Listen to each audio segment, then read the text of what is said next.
Round 1 of the 2024 World Chess Championship between Gukesh Domoraju and Ding Liren has just concluded. These World Championship matches can go for over 5 hours long, so it's completely understandable that a lot of you guys will just jump straight into the recaps. We're not going to be sugarcoating anything in today's video. We'll look at exactly how things panned out and take a brief look not only at why certain things happened, but key moments that defined the game. 5-time world champion Magnus Carlsen is also doing match recaps on his own app, so I feel like we shouldn't kid ourselves here and get too technical with these recaps. So if you think I missed any interesting lines in this video, let me know in the comments below. But let's not waste any time here and jump straight into exactly what happened. So here we are, we have the 2024 World Chess Championship round 1 between Ding Liren and Gukesh Domoraju. Gukesh has drawn the white pieces in this game, and of course, what else could be played other than 1e4? And you would think the same thing for Ding against 1e4, you would say, okay, he's definitely going to play e5. He's almost famous for playing e5 only against e4. But in the 2023 World Chess Championship against Jan Nepomniachtchi, he displayed the French defense, something he's only played 9 times since 2016, and he plays it again today in their 5 head-to-head matches between Gukesh and Ding Liren. Every time that Gukesh played e4, Ding played e5, so maybe Gukesh was slightly not expecting this, but we'll see more about that later. Of course, d4 and d5 was played. It's also maybe interesting to note that in the last 4 appearances the French defense has made at the World Chess Championships, so this is not just Gukesh versus Ding Liren or Ding Liren versus Jan Nepomniachtchi, this could go beyond that. They have all been decisive. Each one has had a decisive result, so no draws, which is very interesting. We'll see if this game pans out that way. But against Jan Nepomniachtchi played knight d2.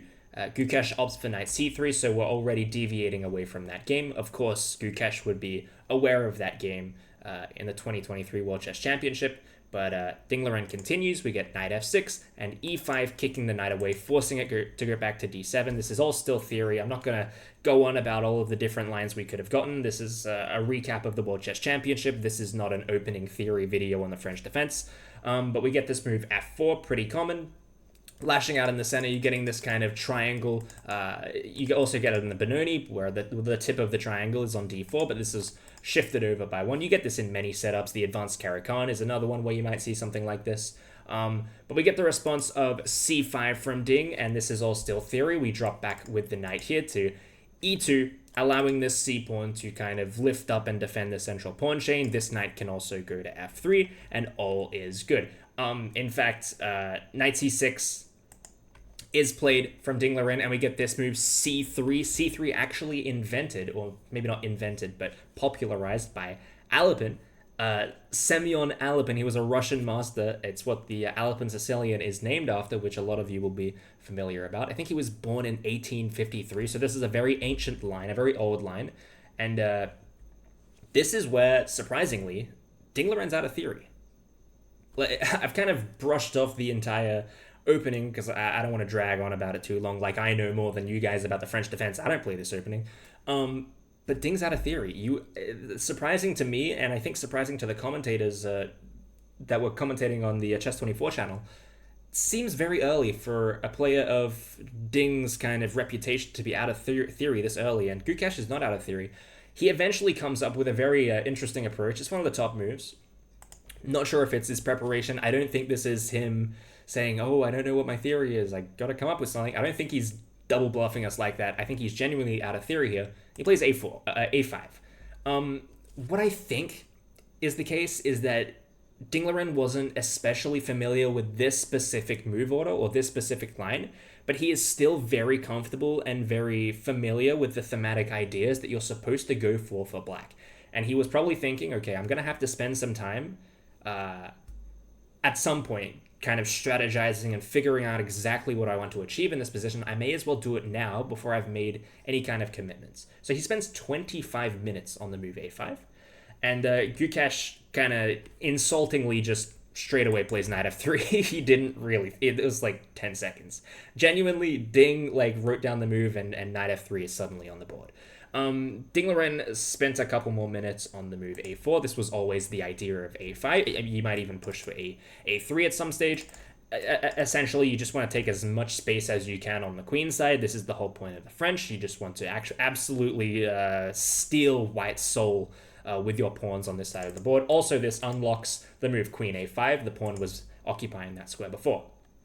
So we'll move on. Bishop e3 is played now. Queen b6, this pawn is undefended, but queen b6 doesn't have as much bite as it did a couple of moves ago. I know it's a thematic idea in the French defense a couple of moves ago, but realistically, if queen b6, maybe you have queen d2, and this kind of queen maybe isn't on the preferred square. Maybe this knight wanted to be on b6. So I'm not really convinced that queen b6 is the move you absolutely want to be going for here. And neither does Ding Liren. He plays bishop e7, preparing to castle, developing another piece.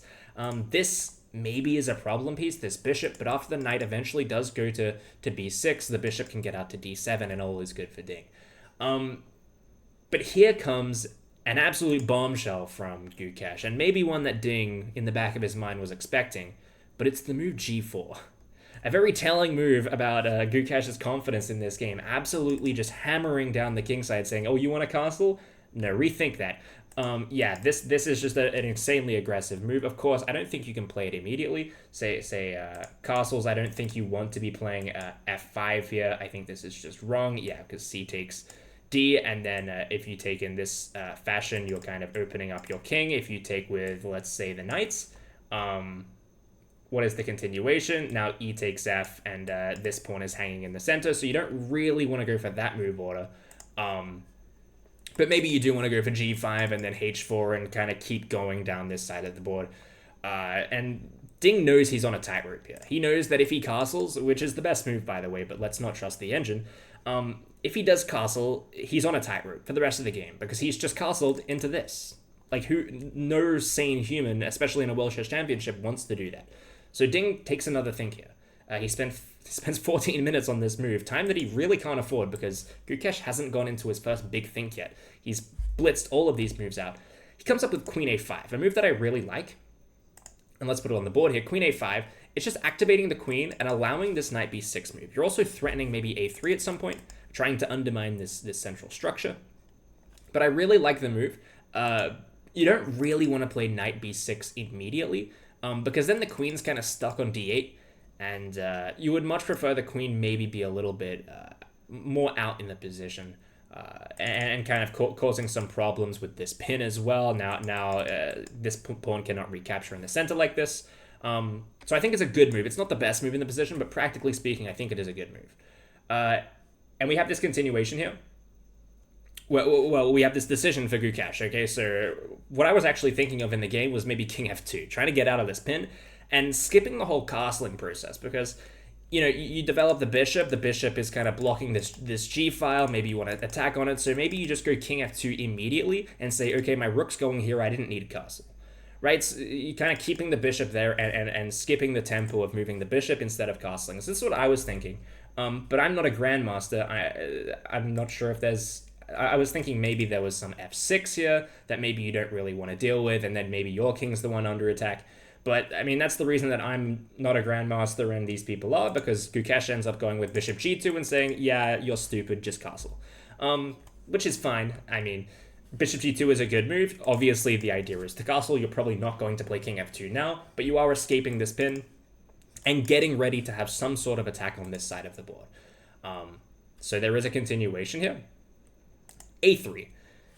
This is a mistake. It kind of leads into a very common plan in the French defense where you're going to get this b3 and b3 kind of guards any exchange in the center. So if there is a pawn on b3, so for example, actually, b4 does not work now because this pawn can take. But if b3 is played, which it is, by the way, also, Ding Liren spent another 13 minutes on the move a3, so he is down for time here. I think he's down half an hour at least at this point. But Gukesh just plays b3. And the problem is you can't really take anymore. And you'll see exactly why, because that's what Ding Liren does. You can take, but like, just practically speaking, it feels like your whole thing that you were doing on the queen side here, taking all this space, kind of falls apart. So after takes, there is this intermezzo b4, which kind of reclaims all of this control that Ding was working so hard for on this side of the board. He kind of just doesn't have it anymore. The queen has to go back, which it does. It goes to c7. and then the knight takes, and knight b6 is played. So finally, Ding does have this kind of idea where the bishop can get out, the knight is active, and maybe the queen is, I mean, the queen is not on d8. I think that's the most important thing. So Ding does have this kind of compensation for this, but it's plus 0.5, and that might not mean a lot to all of you, but to these grandmasters, I mean, this might only rise this advantage. It could also very easily go the other way, but I mean, practically speaking as well, who do you like? Whose position do you like here? I like Gukesh's. I think once he castles, you want to play Gukesh's position 10 times out of 10 here. So I think just practically speaking, it's a lot easier for Gukesh to be playing, and he's up on time. He's like, in a couple of moves, he'll be up 45 minutes. So let's continue. Of course, castling is the move that you want to play. Also, knight b6. I keep forgetting to read my notations that I've written down here. Knight b6, he spent 17 minutes. Another 17 minutes. I don't have the clocks up for you guys because chess.com doesn't want to have their clocks working for some reason. It's fine. You guys can just imagine the clocks are there. But castling, and Gukesh is up 45 minutes.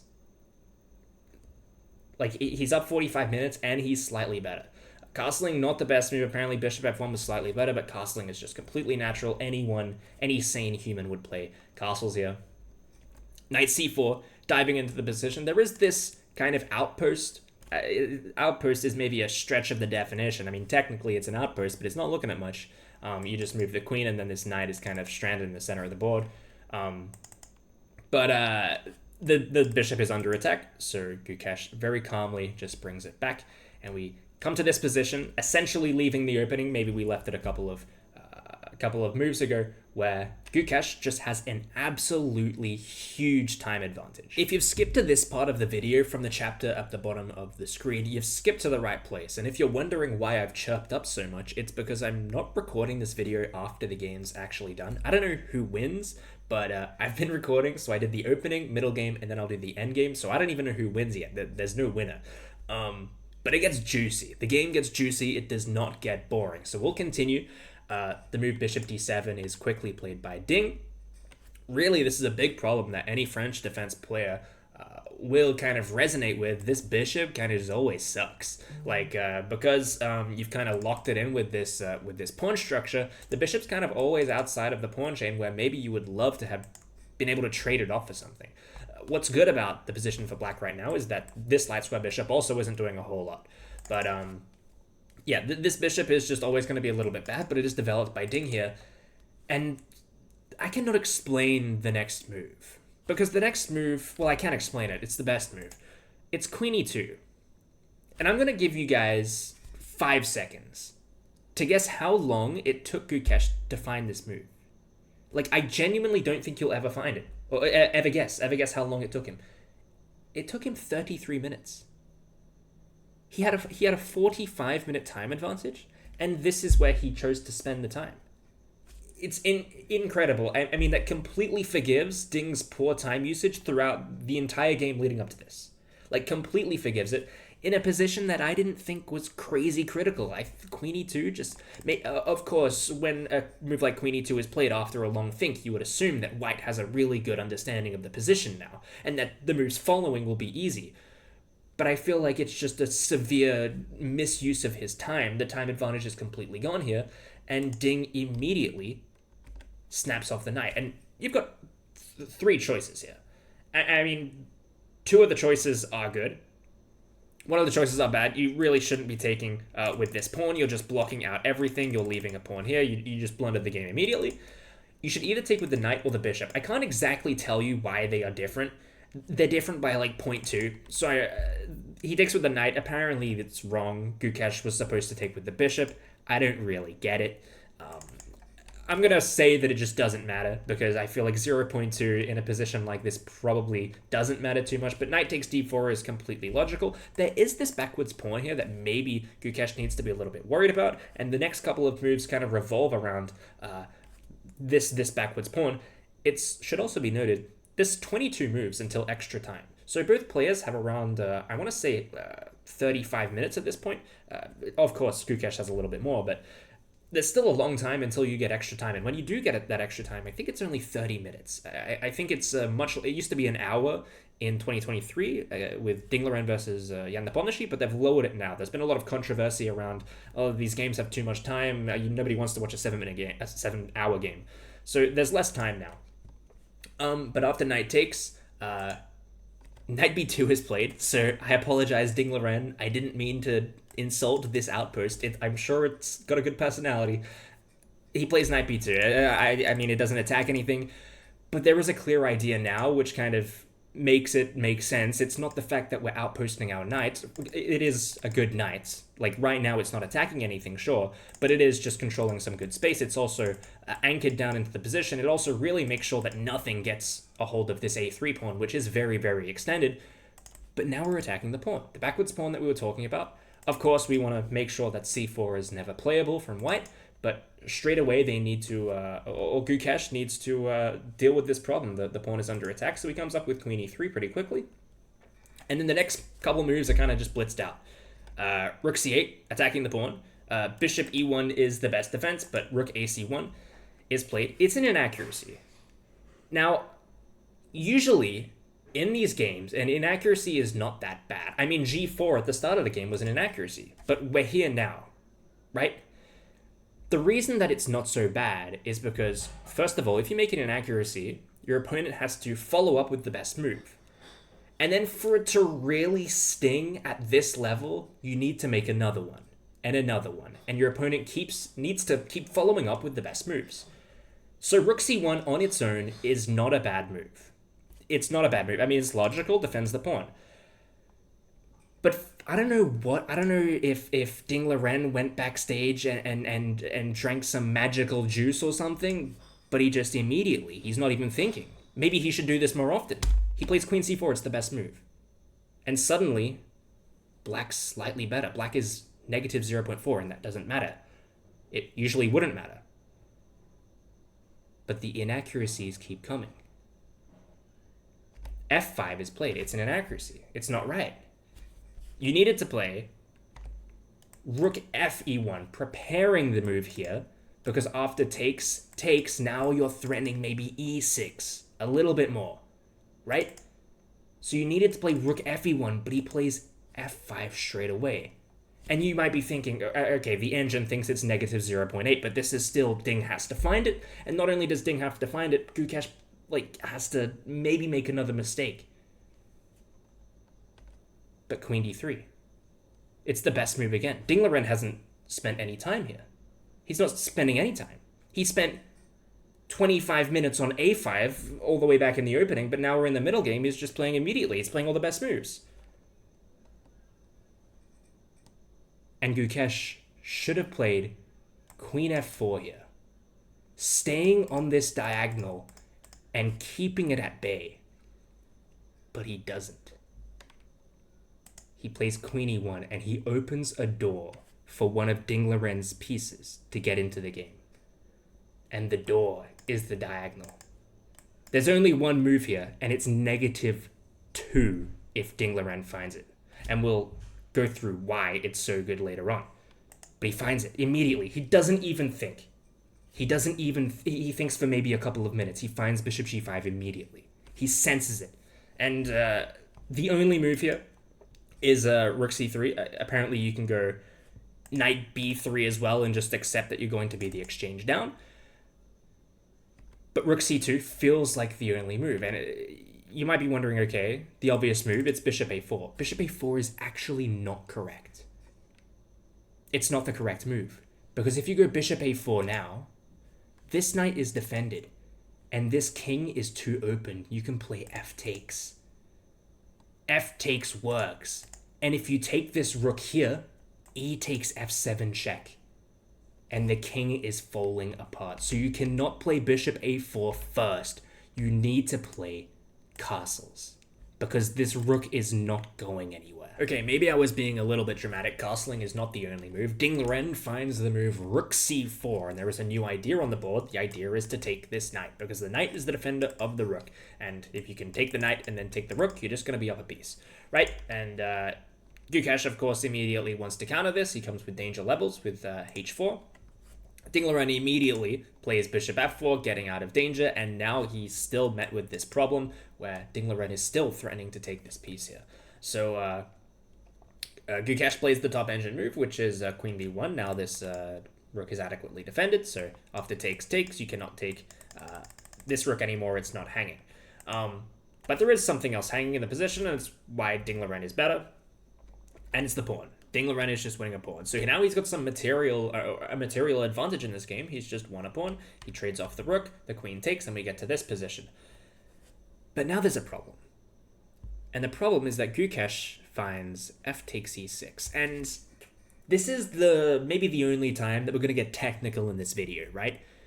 Because the reason that there is a difference in what you take with is ridiculous. It's quite ridiculous. So you're supposed to take with a bishop. And I don't even want to explain this to you, to be honest, because I'm not good. I would never have known this. Never. I don't think, clearly Ding Liren didn't even know this because he didn't play it. He played f takes e. And the reason is because eventually a bishop is going to be here and the rook is going to be here and your king is going to be stopped from castling two ways. So you need to make it only one way by taking with the bishop and not opening up this file for the rook. Intuitively, it makes sense, but you're probably so confused as to what I mean, so I'm going to keep going. The move order is knight e2 attacking the bishop, but in both lines, no matter what you take with, you can take in the center with the queen.